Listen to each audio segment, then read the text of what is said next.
My name is Wayne Butler. I'm an alcoholic. Good to be here. Grateful to be sober. I love it. Hey, thanks, Glenn, for the endorsement. No, I don't have stock. I had a chance when I got back in Vietnam when they first opened up. I had an offer to buy stock, but I was kind of dumb, didn't know nothing about that stuff, so I didn't buy any. Can you imagine? Oh my goodness! But I still drink it. I love the coffee. Don't like the price, but I love the coffee. I'm not here to promote those guys, so I'll get on with it. I want to thank my sponsees. Ronna, Kim, and Diana for coming into this meeting. And Mark, I don't know. I think I've met you, but I'm not sure. You look familiar. I've been to Dorset and Pool several times. I've done a couple of 12-step workshops in Pool with a friend of mine named Paul B. And it's good to see you. Good to hear that name, Dorset Pool. I have great memories there. I have no bad memories from that area, unlike Central London, but that's for a resentment talk. We'll let that one go. I'm sober since the 8th of November, 1977. I've had no booze, pills, powders, potions, or lotions from that day to this. I raised my hand on November 8th, 1977, and for the first time in my life, I said out loud, "My name's Wayne, I'm an alcoholic." I've not had a drink from that day to this. That was the opening gate for me. That was the opening of the gate. It was just a bare beginning, though. I'm happy to report. And for the welcome newcomers, especially the ones who didn't identify, I relate to you the most. It's a difficult thing to be in a strange crowd like this.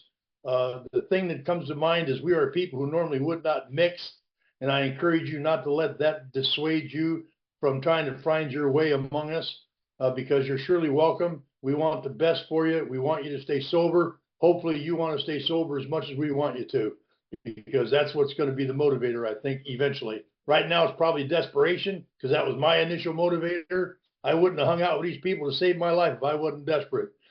They bought me cigarettes. They gave me a handshake. They gave me donuts. They gave me coffee. I really like these guys. They wouldn't buy me no booze, though. I heard sometimes they do that, but they didn't do that for me, I can tell you. But I don't want to get too far ahead of myself. I'm tasked with sharing what I used to be like, what happened, what I'm like today. And it's interesting. I want to become an alcoholic really quick, because if I dive right into my story, you might think I'm in the wrong room, or you might think I need the rubber room before AA. So let me become an alcoholic, and it's very interesting. I love talking history in a certain way. I actually love the history of Bill Wilson's recovery. I love the fact that Bill Wilson in 1947 took the steps with Father Ed Dowling out of St. Louis. Father Dowling saved Bill Wilson's life from 1947 to 1949 when he retook him through the 12 steps and added some components to steps 2, 4, 8, 10, and 11 that Bill could work for his spiritual malady that he was not solving, I guess. And I'm glad I found that history. I'm glad I'm interested in it. I've never been interested in history ever before. Nothing really interested me. I wasn't interested in school. I wasn't interested in talking to anybody. History never meant anything to me. But for some reason, the history of Alcoholics Anonymous is in me. It saved my life. The history did. It filtered all the nonsense I hear at discussion meetings. It filtered all the stuff coming in from outside resources that have nothing to do with our work here in Alcoholics Anonymous. And what I did was I went from being institutionalized, which I was. When I came to AA, I was institutionalized, and that didn't stop just because I got sober and came into AA. That institutionalization continued on for many, many years. And I'm not going to beat up on it because that's just the way it was. But guys, Bill Wilson devoted 4 chapters to step 1, with doctor's opinion included. So that tells me that there must be something awful important about that first step that is more important than any of the other steps. 4 chapters devoted to that. And there's only 2 other steps that have an entire chapter devoted to it. And that's steps 2, the crazy step, step 2, and step 12. So that tells me that those are 3 steps I'm going to pay close attention to, 1, 2, and 12, not minimizing any of the rest. But that told this lame brain knucklehead me that there must be something very influential about those 3 specific steps, and I ought to pay attention to them. And now I know why. I learned a lot in those first 4 chapters, but I didn't completely identify. I have to tell you the truth. If it was just the big book alone, you'd have a different speaker today, because all my answers are not in the big book. I have to tell you that. I have to be honest. All the answers are not in the big book for Wayne Butler. All the directions are, don't be mistaken, all the directions are, but all my answers were, most of my answers were found in the 12 and 12. And I was disallowed from reading that book because people said Bill wrote it when he's depressed. It was his ego. He wrote it to make money. And so I was dissuaded from even looking into that book, and I almost died because of that. Fortunately, I got desperate when I was 7 years sober, and I actually was led to open up the 12 and 12 because my sponsor suggested to me that, like, my depression came back, roaring back after I stopped drinking. Did anybody else have more trouble after they stopped drinking than before? I did. That baffled me. It confused me. You know, when I finally stopped drinking, I was on a pink cloud for a little while. I didn't know what a pink cloud was. That's what the old timers call it. I was on this pink cloud, which meant I was feeling pretty good, by the way, when I was new. Man, I had people talking to me. Nobody was trying to beat me up. They were buying me cigarettes, ice cream, meals. I was happy, happy, happy. My sponsor is one who told me about the pink cloud syndrome. And he says, kid, if you're going to hang on that pink cloud, I suggest you pack a pink parachute. And I said, what the heck does that mean? I didn't even get that. That was really baffling to me. A lot of things were baffling to me when I was new. And if you're new and you're here, I bet you some of these things are baffling to you too. So maybe I can help with a little bit of that, because all those bafflements that I suffered from have been cleared up with the history of Alcoholics Anonymous, the big book, and the 12 and 12. And by the way, when I mention the history of AA, I'm alluding to the book AA Comes of Age, our first conference-approved history book that has not been watered down with anybody's personal opinions. The AA Comes of Age is written by the pioneers themselves, right from the bird's mouth. And that helped me understand some things. I became an alcoholic in chapter 4, which is step 2, and I didn't know it. Bill took 4 chapters, and I don't know if he intended to do it, but he did. He simmered it into 2 questions, basically. Here's how it reads in the book on page 44. If, when you honestly want to, do you find you cannot quit drinking entirely? Or, if when drinking, do you have little control of the amount you take? Now, I had to answer yes to both those questions because I have experience. My experience tells me that every time I tried to quit, I could not. And I meant to. I wanted to, when I was told in the United States Navy that I had to go to treatment, I fought with every fiber in me not to quit drinking. I didn't want to quit drinking, and I didn't understand that. I wanted to have a military career. In the United States Navy, I had a chest full of medals. I served in Vietnam twice. I had a good career going, but I picked up that drinking thing. When we pulled into Camera Bay, where the PBR squadrons are, when we pulled into Camera Bay, I was scared out of my mind, guys. I just turned 18. And I was really scared. And then I looked up there on the dock and I saw pallets full of Budweiser and Pabst Blue Ribbon beer. And I calmed down. Now, that's an unusual reaction to a pallet full of beer. I hadn't drank any of it yet, but I calmed right down. Isn't that interesting? I had no idea the power of King alcohol. But these 2 questions, if when I honestly want to, I find I cannot quit drinking entirely. Guys, I did not want to leave the Navy, but they told me if I didn't go to treatment, I was going to go home. And you know what? I chose to go home and walk away from a very profitable and self-respecting career in the military just so I could keep drinking. My wife, when she said to me, if I go drinking tonight, don't bother coming home, I went up and started packing her bag immediately. It's time for you to go. It's you or my Budweiser, you got to go. I had no idea that I was in the grips of a fatal obsession. I had no idea. You see, and that's what's one of the things when Bill wrote in How It Works, alcohol, cunning, baffling, and powerful. You know, the baffling feature, I know the science of ethanol alcohol. And unfortunately, that knowledge almost killed me. And I'll tell you why. You see, I know the science of ethanol alcohol. Ethanol alcohol is not addictive by nature. I don't care what people tell you. By scientific fact, alcohol is not addictive by nature. 9 out of 10 people can drink it safely. They can even overdrink safely, for crying out loud, unless they try to drive. That's a whole different ballgame. And I understood that. I knew it. So I was baffled why, when I would say I'm not drinking anymore, I couldn't keep that promise to myself. When I told my wife I'd be home at 5 o'clock for dinner, I couldn't get home till the next day if she was lucky. And I didn't understand that. I was so baffled by that. And there's times I wish I didn't know the science of alcohol. That would make my ignorance blissful, if you know what I mean. And I just didn't understand. I was baffled by that. And I was baffled by that up until I came into AA and learn some things about my condition. And I want to make a side note too. I've read several times in the big book where Bill says, although he says self-knowledge will avail us nothing, which I agree with, he then goes on to say 3 different times, but we must have a full knowledge of our condition. We must have a full knowledge of our condition. Now I understand that. For me to stay in this program over the long term, it helps me to understand what my condition really is and how it actually works. And you know what? That's where the big book and the 12 and 12 come in. My symptoms are spelled out in the 12 and 12, my emotional symptoms. My drinking symptoms are spelled out in the big book. But you see, the interesting thing of it is when I stopped drinking on November 8, 1977, I'm thinking problem solved. Anybody else? Doesn't that make sense? Science has been telling me drink is my problem. Navy told me drink is my problem. My wife told me my drink is my problem. Several other employers said your drinking's your problem. And so stop drinking, right? Even Dr. Silkworth, God bless that man. The man who gave Bill the medical estimate of his condition so that would trigger his white light experience by knowing that he was doomed to a fatal obsession. I'm so glad he wrote that in there. But you know what?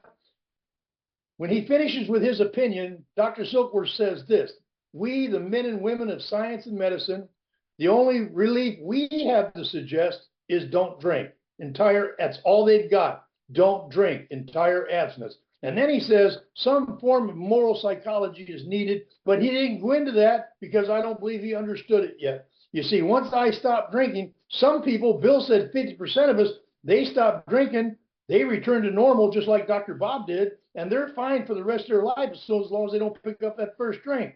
The other half, he said, are more or less pronounced neurotic. And Glenn, I fit in that one. You know me a long time. I fit in the category of more or less pronounced neurotic. And something happens to me when I take a few drinks. I'm no longer neurotic. When I take a few drinks, I'm as normal as the day is long. Of course, that's just my opinion. But I would defend that opinion to my death. I had no idea what was wrong with me, ladies and gentlemen. I had no idea what my real problem was. But here's what saved me. It says, if when you honestly want to, you find you cannot quit drinking entirely, when drinking will be my take, you are probably alcoholic. I went like this. That was close, probably. And I had discovered in my 46 years, 8 months and a few days sobriety, one day at a time, I had discovered that those of us who die drunk and loaded, we do so between probably and definitely. And I can't tell you when I went from probably to definitely. It was maybe that first 100 meetings I went to. Maybe it was the first 100 speakers I went to. You see, my sponsor wouldn't let me go to a discussion meeting my first year. I went to all speaker meetings my first year. He says, I don't want you sitting there thinking about what you're going to say to impress people that can't be impressed. He says, well, you're going to go to speaker meetings, you're going to get commitments, you're going to clean up after the meeting, you're going to help out. And when you have problems, you're going to bring them to me and we're going to step our way through it. He said, and so for my first year, I did not go to a discussion meeting. I went to all speaker meetings, and I'm doing that again. I've returned to my roots. I'm going to all speaker meetings now. And I really am so glad I have, because that's my roots. And it was so wise of him to do that. Somewhere in those first 100 speakers, somewhere in my first run through the 12 steps, somewhere in my sponsoring other people and me being sponsored, somewhere in there, I got pulled from probably to definitely, and I can't tell you when it happened. I can only tell you that it did. And the miracle of that is I would have to personally refuse to continue that by not living in steps 10, 11, and 12 on a daily basis. I didn't know none of this stuff. When I got to you, I didn't know if I was winding my butt or scratching my watch.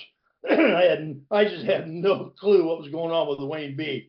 I've been psychiatrically diagnosed 21 times from the age of 9 to the age of 27. I've been in 17 psychiatric hospitals, or I've been in psychiatric hospitals 17 times, 14 times in the Watertown Insane Asylum for the criminally insane. I went there for the first time for something I did that I'm not going to talk about publicly. They put me in there and I wasn't going to get out for a long, long time. They started medicating me. They were giving me chemical shock treatments.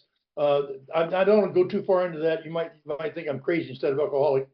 But I was there. And by the way, in that 14 times I was there, I self-signed in 4 times because that's where my girlfriend lived. I have to tell you the truth. She was hotter than a firecracker. She was diagnosed a sociopath. She found out my diagnosis was psychopath, and she wanted to meet me. Yes, I was diagnosed a psychopath, and I was being treated as such. The only time I had relief, folks, is when I took a few Budweisers. I take a few drinks and I feel as normal as you look. And I didn't know that was happening to me until I met you guys. And here's an interesting thing. After it says you are probably alcoholic, it says if that be the case, you may be suffering from an illness. It says illness, which only a spiritual experience will conquer. Folks, I know a lot about science. I know some about medicine. I'm not a doctor, but I've learned. You know, when I was new, my sponsor says, make friends with people smarter than you. And he says, and you, in your case, you have the whole world of AA to help you. And I took that personal, by the way. He says, but hang around people smarter than you, better off than you, working different jobs that you wish you had. Hang around those people, ask them questions, find out what they do in ordinary life. And he says, your IQ will jump up 100 points. And you know what? My IQ did jump up 100 points. When I took the IQ test in 8th grade, I scored a 57. That's called retarded. And I got put in a retarded class in school. That's what they called it back then. And I want you to know something. By hanging out with you guys, by hanging out with men and women smarter than me, more educated than me, better off financially and successfully, by hanging out with them, my IQ jumped up.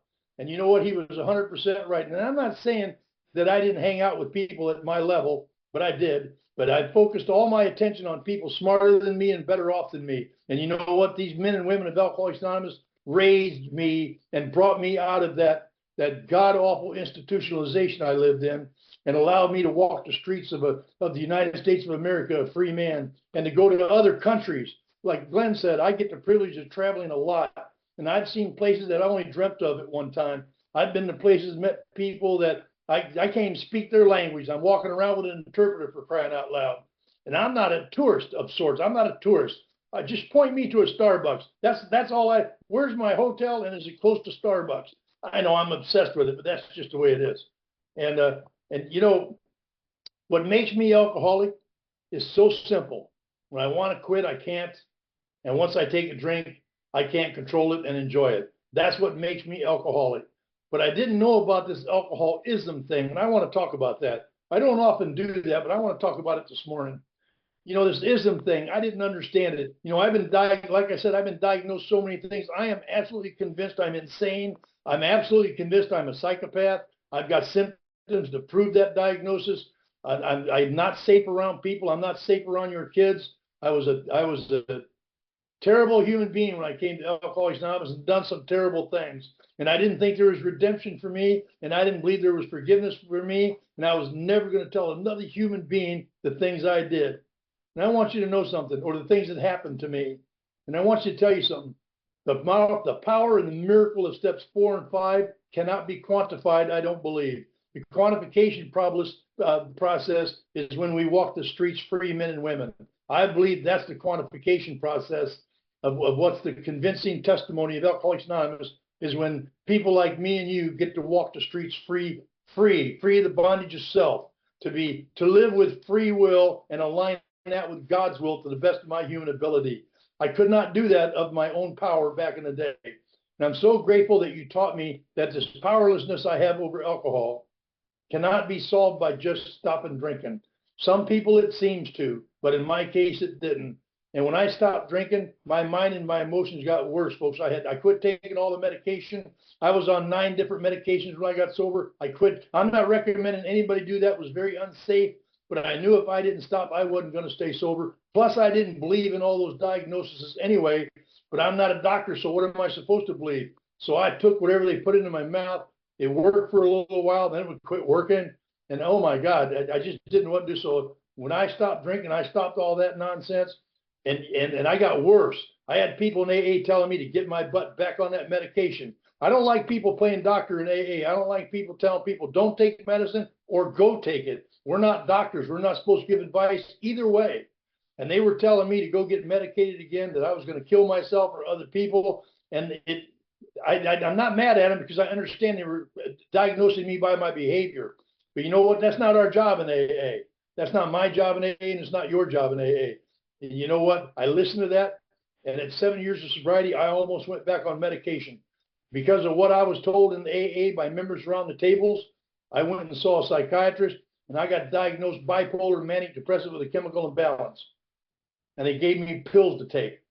And I was ready to take them. because AA wasn't working, you see. I'm 7 years undrunk, and this isn't working. My mind races. I'm as depressed as I've ever been. It's getting worse. My impulses are terrible. I can't tell nobody about them. I don't know what to do. But after he gave me these 3 prescriptions, and he gave me samples of all 3 of these medications, amitriptyline, lithium, and a new drug called Prozac that was going to cure the world of depression. He put those pills in a brown paper bag and he gave them to me. And he says, make sure you fill that prescription when you get home. Folks, when I picked up that bag of pills, I felt better already. I relaxed. I got giddy. I know what's wrong with me now. I've got the answer in the sack. And then it occurred to me, I shouldn't feel better yet. I haven't taken them. I mean, that was a heck of a thought right there. You know what I'm saying? I have the same reaction to Budweiser. I can be out of my ever-loving mind, but you put a Budweiser in my hand, and I don't even got to drink it yet. I feel better already. And so I knew that was a sign that there's something not right here. And I called my sponsor. Remember, I didn't call my sponsor. I just got advice from people around AA who don't really know my case. And I also know the sympathizers. I know who to go to get permission to act bad. And you do too. I'll guarantee you we all do. I'm just saying that's the way it is around the tables in many ways.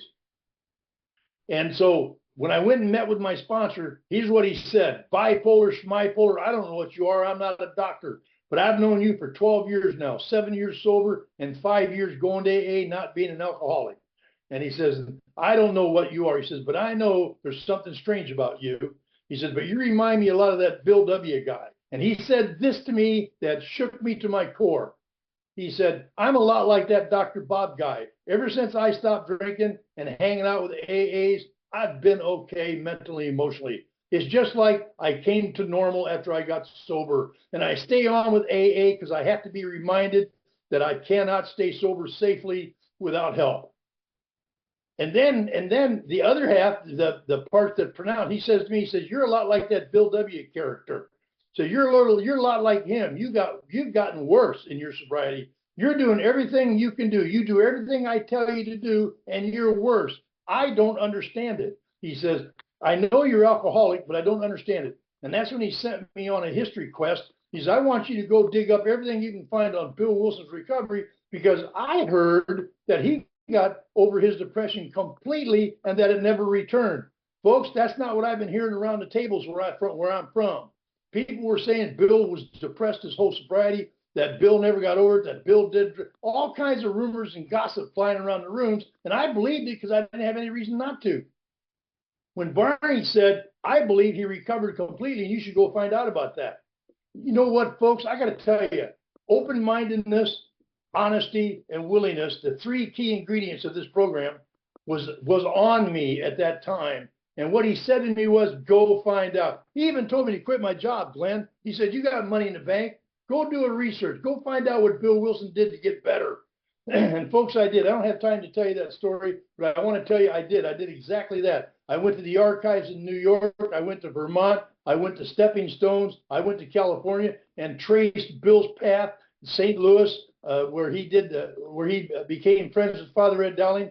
And I found out through letters between Bill and Father Dowling, and I found the step notes that ended up becoming the 12 and 12 that evolved from Bill's step work with Father Dowling. It's so wonderful, this history. Bill was out of his mind, folks. If you've read the history, his depression was back.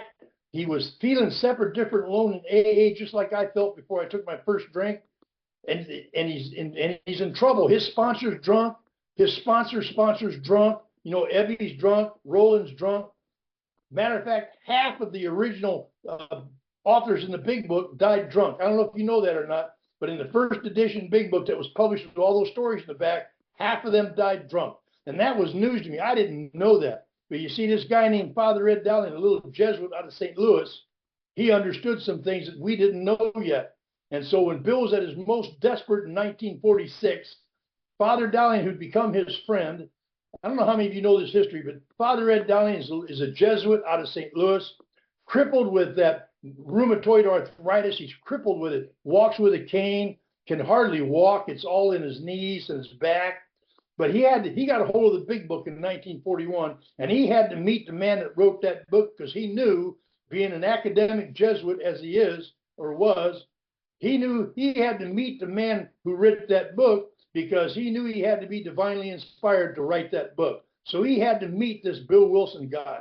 So he made his way to New York, literally crawled up 3 flights of stairs and knocked on Wilson's door. And that's how they met. Dowling had to meet this man because he knew he was divinely touched. They became fast friends. And in 1946, with all those people being drunk and Bill losing his way, getting his depression back, he asked Father Dowling to sponsor him. And Father Dowling saved our fellowship. He says, Bill, I can't sponsor you. I'm not an alcoholic. That would open the doors up for therapists to sponsor people for pay. Anybody could sponsor. He says, so what I'll do is I'll be your spiritual advisor. I can only imagine Bill's mind go like this. Okay, sponsor, because that's what I would have done. I would have said, okay, you're my spiritual advisor, sponsor. And what Father Dowling did then from 1947 to 49, retook Bill through the 12 steps and added those components I mentioned to steps 2, 4, 8, 10, and 11. I found that history and I thought, I wonder if this could work for me. I wonder if it could solve my maddening depression. I wonder if it could solve all these phobias and fears that I've got still sober, without a drink in my body and no more pills. And I undertook that step work that Father Dowling added to Bill's work in the 12 and 12. And folks, I got to tell you something. When I was 10 years sober, I didn't even know it, but my depression disappeared. I don't know where it went. And to be truthful, I haven't gone looking for it since. But I'll tell you something, that work that I did straightened my life out. It took time. And here's where, for the newcomers, I want to tell you something about the importance of being sober over the long term. I know people say time don't matter. I believe it matters absolutely. And it matters what we do at that time. And I'm not talking about ego. I'm talking about the things we learn as we stay sober that makes us better sponsors, makes us better sponsees, makes us better members of Alcoholics Anonymous. As I've learned more about my condition, it's made me a more effective sponsor through the years. And at 30 years of sobriety, I was still having trouble with relationships. And I'm working my butt off in AA. I'm doing the best I can. I'm speaking all around the world. I'm not lying. I'm telling people what I'm living like. I'm being judged by many people in AA because of my behavior. And I'm worthy of that judgment. And I'm confused. I don't think it's ever going to go away. But my sponsor said, keep plugging away at that step 10, 11, and 12 that you're doing the way Father Dowling did it with Bill. And so I kept plugging away, folks. And at 30 years, I had a breakup in a relationship. There's no doubt it was 50-50, this breakup. No doubt about it. And then I quit dating for a while because I knew that it wasn't dating the problem. It was just I was still going through something. And you know what? At 31 years of sobriety, something changed. Something turned. I can't tell you what it was, but I'm so glad I stayed the course. I didn't allow judgment to deter me. I didn't allow criticisms and snarky remarks to stop me. I was doing the best I can. I finally learned I'm doing the best I can. And you know what? The last 16 years of my sobriety are precious. The last 16 years of my sobriety, one day at a time, the clouds cleared. That's all I can tell you. The clouds cleared. I don't know where that depression went, but it hasn't visited me back here since. Yes, I've been happy. I've been sad. I've had loss.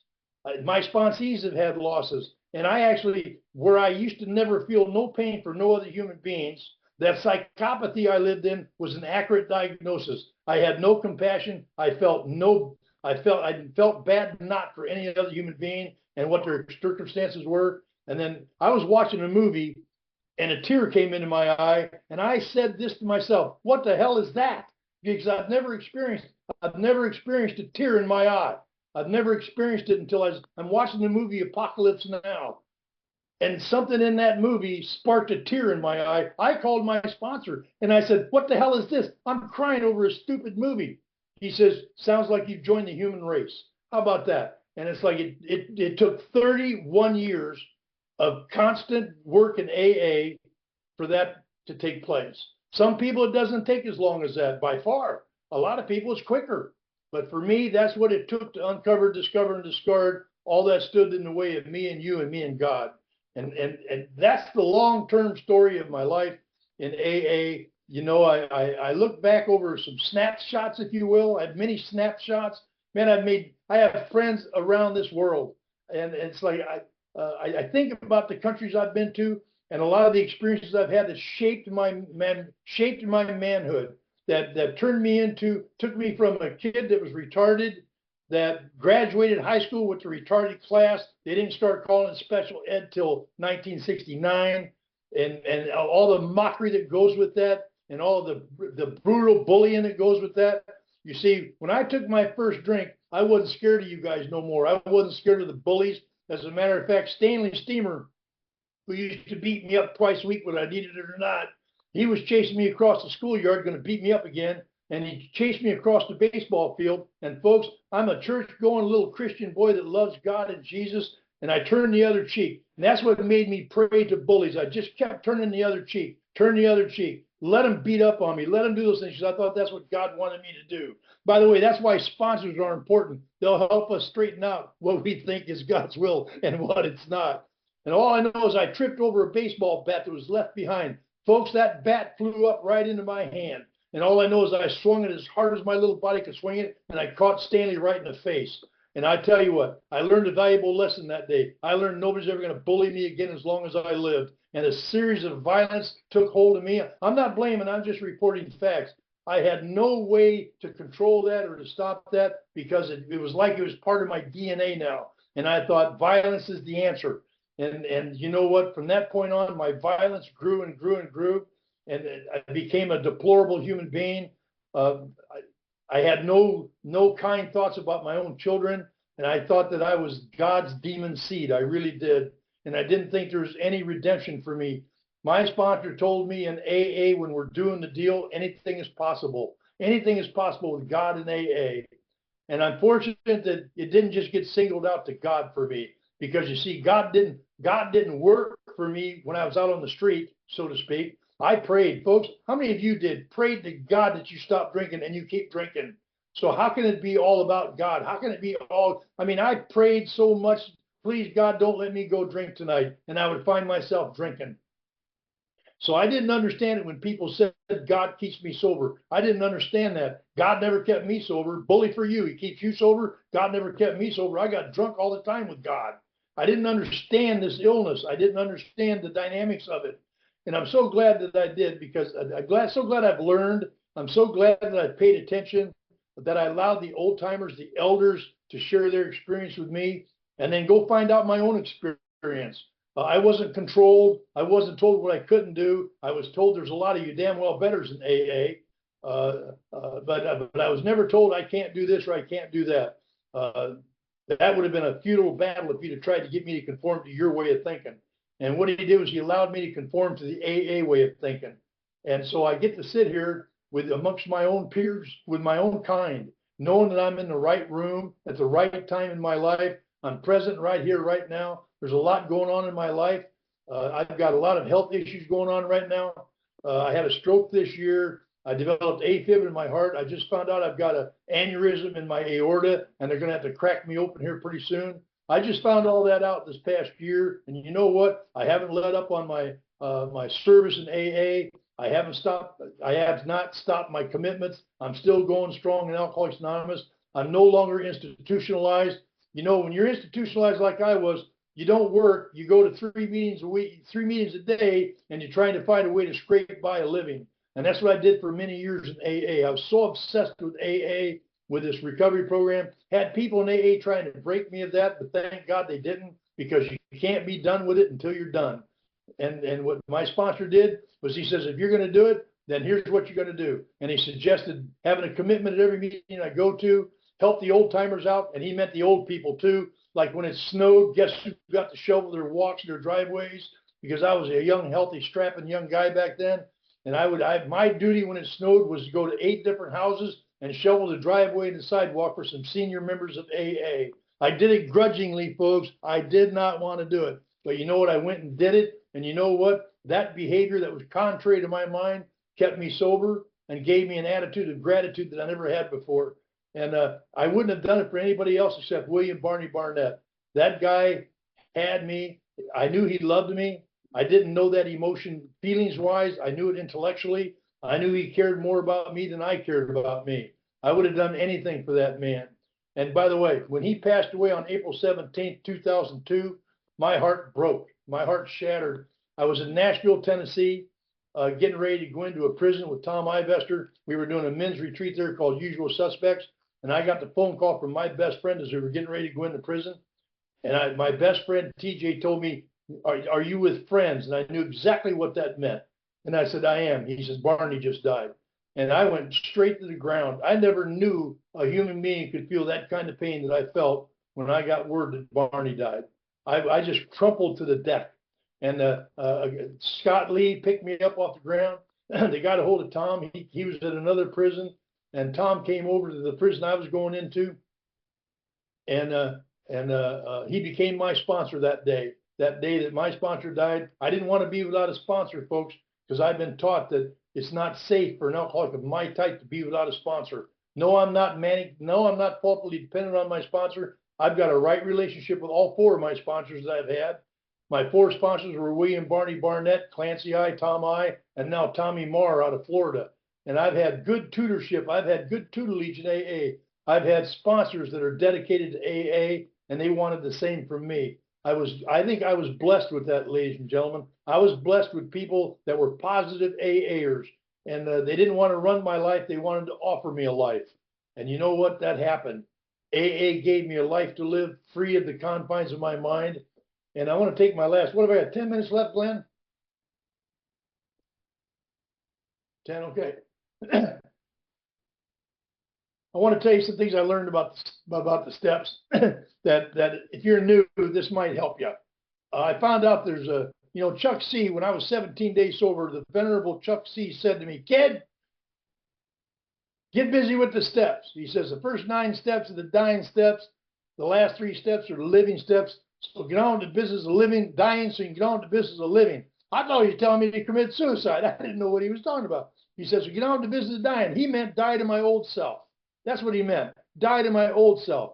And then work the first 9 steps and then practice the last 3. And it's very clear through the instructions in the big book in the 12 and 12 that we work the first 9 steps. But we don't work the last 3. We live them. We practice them. And I'm still practicing steps 10, 11, and 12. And I discovered in that practice that Chuck C. taught me about, there's 3 phases of 12-step development. And I think it helps to know it, especially when it comes to sponsorship. There's 3 phases: desperation, restoration, and transformation. Desperation is the first 3 steps, 1, 2, and 3. Folks, I would never have turned my will and my life over to another human being, let alone God, if I wasn't desperate. And I had the desperation of the dying when I came to Alcoholics Anonymous. I could not drink. I could not drink under any circumstances. And now I find myself not drinking, and I don't ever want to drink again as long as I live, one day at a time.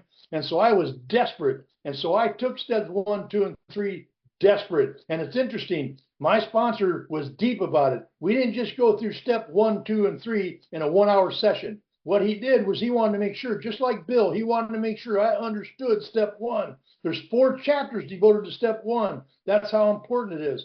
So my job is to get a good grasp of step 1 so that I can move forward. And so that desperation, and here's an interesting thing I've noticed around AA, and I'm sure many of you will agree, and I mean no insult to anybody from any organization, but we get a lot of people here in Los Angeles out of treatment, hundreds, thousands. The trouble is by the time we get them, they're not desperate anymore, and they fight, they argue, they don't want to do anything. They've already done it, see. And they're not they don't have that desperation of the dying that many of us came in here with, because being in treatment, getting 3 meals a day, hugs as many as you can stand, and I'm not putting it down, I'm just putting it the way it is. And so by the time we get them, they're not desperate no more.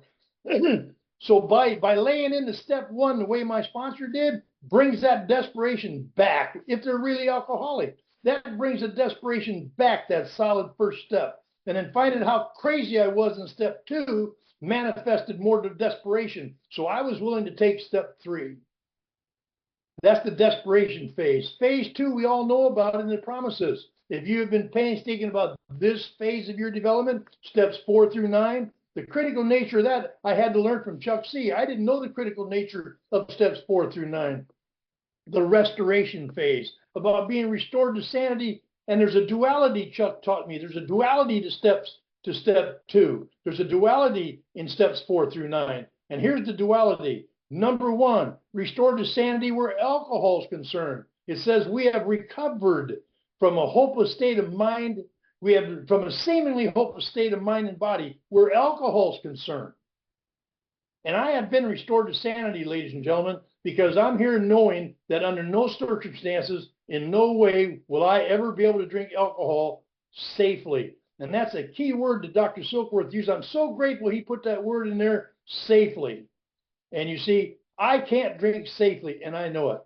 And to be restored to sanity where life is concerned, to become a citizen again, to be full-fledged citizen, to make my amends, to clear away the wreckage of my past. Why? So that the freedom of bondage of self confined me. And so I get restored to soundness of mind where life is concerned. And that's not a fast process. And many don't do this work to get through phase 2 and get into phase 3. And phase 3, of course, is the transformation phase, steps 10, 11, and 12. And I know from my own experience, by looking back over my annual reviews that I've done through the years of how my year was, what are the things I learned, what were the highlights, what are the lowlights, learning more about my condition as time goes by. And what happens is I have discovered that somewhere along the line, I became free of the bondage of self, maybe for only 15 minutes, maybe for a half hour, maybe just during prayer and meditation. But somewhere along the line, it stretched out. It became more of my morning. Then it became more of my day with the spot check inventory. Then it became more of my life by incorporating the prayer of St. Francis, working it day by day, the way it's outlined in the 12 and 12, using the prayer of St. Francis as the same meditation that Father Dowling had Bill Wilson use. And by using that, I believe I've been restored to soundness of mind, but we all know it's temporary. It's one day at a time. It's a daily reprieve. And if you know what the word reprieve means, it means to stop the execution. So in other words, delay the execution. So for one day, I've got a delay of execution, which means taking a drink. Or for me, adding psych meds to my life again. That's just me. I'm speaking about Wayne Butler. And so I have a daily reprieve contingent on the maintenance and growth of my spiritual condition. And that maintenance and growth is short for steps 10, 11, and 12, the transformation phase. And during that period of time, the last 16 years, my life has been transformed on the inside. I don't compare myself to others on the outside. I'll come up short because I'll always compare myself to people better off than me. I never compare myself to my equals. I don't know why that is. It's just the way it is. But you know what? Now I compare myself to me. I look back over my daily reviews. It's like on New Year's Eve, I will start my annual review. I will finish it within a week.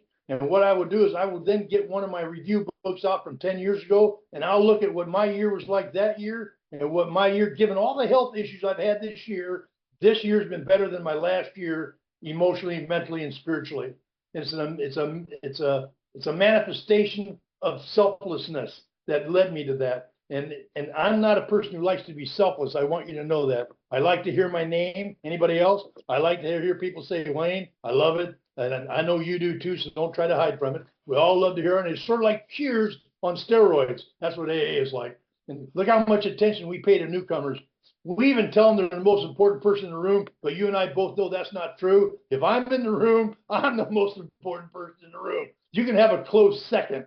I like what Bill said. Bill didn't say they were the most important person in the room. He wanted newcomers to know you're the lifeblood of AA. You're the lifeblood. And the home group is the heartbeat of Alcoholics Anonymous. And I get to fall in there somewhere and take advantage of the heartbeat of Alcoholics Anonymous. And I get to be a part of something that for 89 years has helped more alcoholics than anything in 5,000 years of recorded history. How fortunate we are. I'm not one of the chosen few. I don't want to be part of the chosen few. That's so egoistical. I don't know where that came from. It didn't come from AA. Bill wrote, we are the fortunate few, and we are, aren't we? All the millions and millions of people that have died drunk over the past 89 years, and yet here we are, sober one day at a time in various stages of development. And those 3 phases of 12-step development, I'm only going to get the results in direct proportion to how much effort I put into the transformation phase. How much do I do step 10? Do I really do regular inventories? Do I really do a nightly review every night? Or do I just take it when I feel bad? Like we do a lot of things, don't we? And so over the course of the past 24 hours that I have done steps 10, 11, and 12, not every day, I'm not going to lie, not every day, but most days, I do my steps 10, 11, and 12. I do 11 in the morning, and throughout the day, I do a spot check inventory because I need to spot and check my behavior before I do it. It used to be I'd take a bad behavior, then I'd spot it and check it, and then I'd do it again just to see if it was bad. That's the way I was. And so I'll wrap it with this.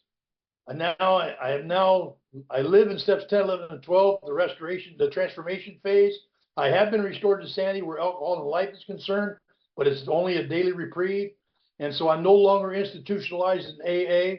Like I said, I've redone my schedule this year, and now I'm only going to speaker meetings. I don't go to any discussion meetings anymore. I'm doing the speaker meetings, and when I sponsor somebody new, I have them come to the speaker meetings I'm going to, and I work the steps with them directly. And when they turn one, I'll say, go to discussion meetings. And that not everybody's going to like that. Not everybody wants to do that. I'm okay with that. But you see, that was my experience. And I don't know where you guys are, but I rarely feel like I fit in the discussion meeting because it's almost all drugs all the time now in LA. And I just don't fit there. And that's why I went back to my roots of going to speaker meetings. And that's not casting aspersions on anybody. That's just, I don't want to hear it. I have psych meds in my story, but I don't talk about it except to mention them. And I don't have drugs in my story. I'm an alcoholic, and I want to make sure that alcoholics hear the message of Alcoholics Anonymous and that it doesn't get watered down and damaged by outside things that are interesting to the scientific mind, but have nothing to do with the work we do here. That's how much I love AA. I want to protect AA from outside interests, whatever I can do. If it just means sharing my experience, whatever it means. But you know what, Glenn? My life is different than it's ever been before. A year and a half ago, I decided to become non-judgmental, Glenn. I want to tell you something. If you want some excitement in your life, try to become non-judgmental. It's a joke. Let me tell you something. I looked up the definition of judgmental, and its definition is very simple. It says to judge harshly. Oh, that's not so bad. Now, a friend of mine who's a professor of anthropology at Kent State University, he says, yeah, but did you read the synonyms? And I said, what's the synonym? Sounds like a virus. And he says, just go look up the synonyms and read their definitions. And I got to tell you, folks, when I read the synonyms, I had a little throw up in the back of my throat. I thought, oh, how judgmental I am. And it was another rude awakening. You know, my sponsor taught me what comes right before a spiritual awakening is a rude awakening. My time is up. I'll wrap it with this. I love you guys. I hope you newcomers stay with us. I hope something I've said will help you. If not, go to another meeting. You'll hear another speaker. Thanks again for inviting me, Glenn.